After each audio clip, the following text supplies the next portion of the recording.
All right, so in this video, what I want to do is I want to talk about your menu. Okay, so we're back in the Platinum Keto page. We're going to go to Files again, and this time we're going to go into the guide, and we're going to scroll down to the macro portion. Okay, so once you have your macros, you split your macros into meals. I'm going to explain an intermittent fasting video at another point, so make sure you check that out. How to read nutrition labels. So the main difference between most of our programs and keto is in the keto program, you have to count everything on the label, okay?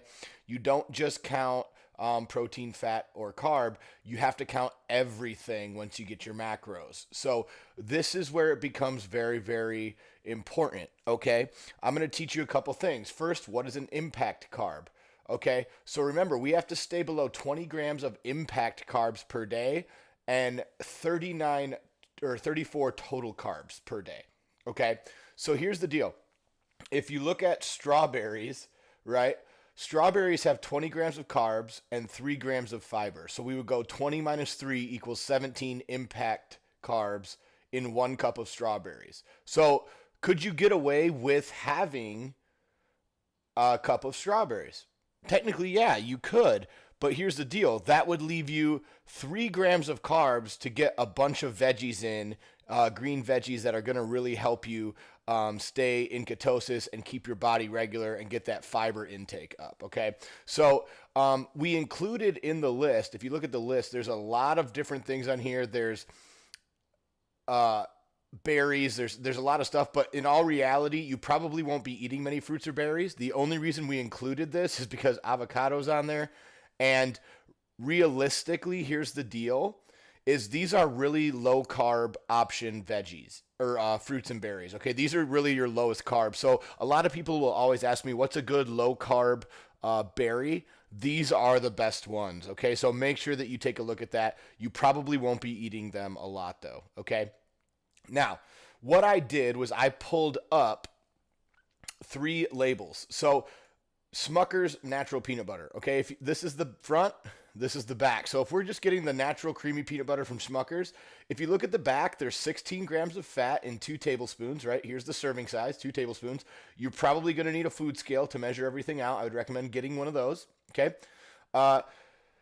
So we would take the 16 grams of fat, we would take the 7 grams of protein, we would count that against our macros, but we would also have to count 6 grams of carbs minus 2 grams of fiber, so 4 impact carbs per 2 tablespoons. So can you have natural creamy peanut butter?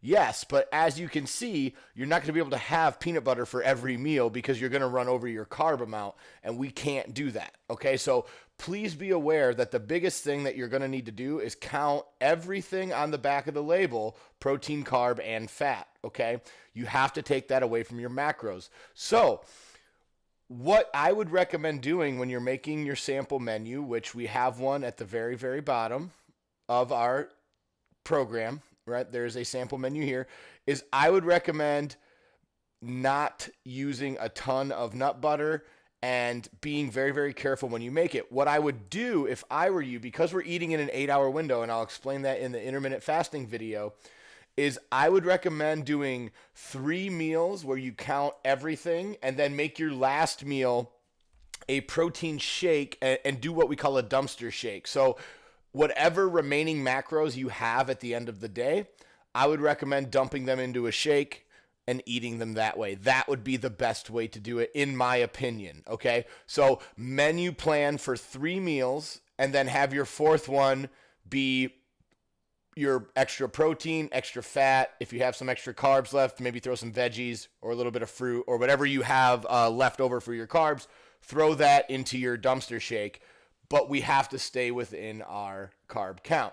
So this is peanut butter. I also pulled up spinach. So here you see spinach, right? For every cup of spinach, 1 carbohydrate, less than a gram of fiber. So we're still going to need to count this 1 gram, but that's fine. We could eat 20 cups of spinach and we're never going to eat all that spinach, right? That's an insane amount. So spinach is a great option.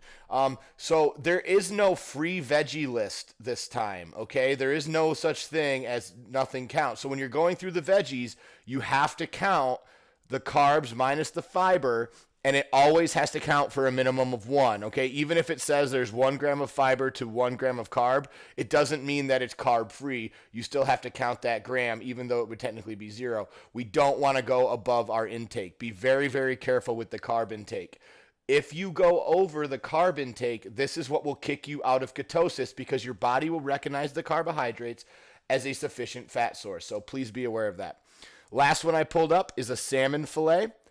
Again, as you can see, for 178 gram salmon fillet, and again, you would measure this cooked, okay? Always measure your meat cooked.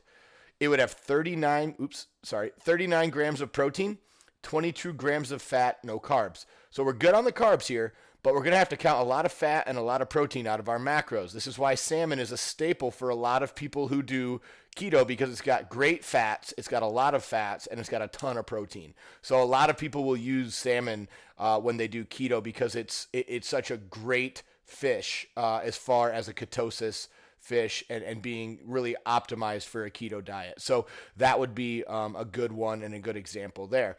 This is what you need to figure out when you're doing your menu creation on how to count macros, is we are counting everything on the labels.